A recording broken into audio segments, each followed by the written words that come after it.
Quelque part dans les Hauts-de-France, en pleine zone industrielle, Alexandre Laverse est en planque.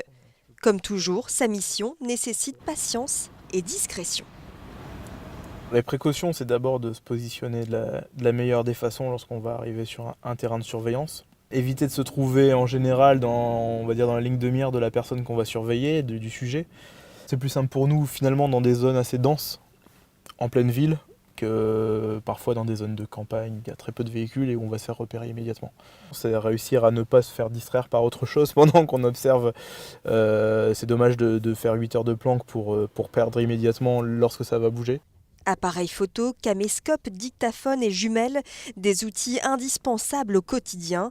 Objectif, rassembler un maximum de preuves pour le client. Issu d'une formation juridique et titulaire du diplôme de directeur de l'agence de recherche privée, Alexandre Laverse est devenu détective en 2011. Depuis, il traite une soixantaine de dossiers par an. 70% de ses clients sont des professionnels pour enquêter sur des fraudes à l'assurance, vol de fichiers clients, clauses de non-concurrence non respectées ou encore détournement de matières premières, avec des situations où il faut s'adapter.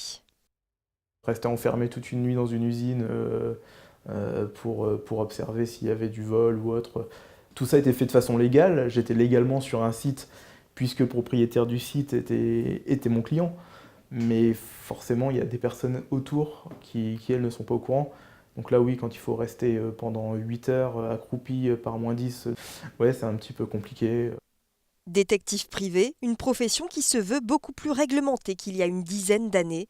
Le code de déontologie incite parfois à refuser certaines affaires. Les personnes pacsées ou en concubinage qui veulent savoir si monsieur ou madame les trompe, puisqu'ils ne sont pas mariés, donc il n'y a pas de contrat, le code civil étant finalement un contrat qui régit le mariage, où il y a un devoir de fidélité. Lorsqu'on n'est pas marié, il n'y a pas de devoir de fidélité, donc il n'y a pas de légitimité à faire l'enquête.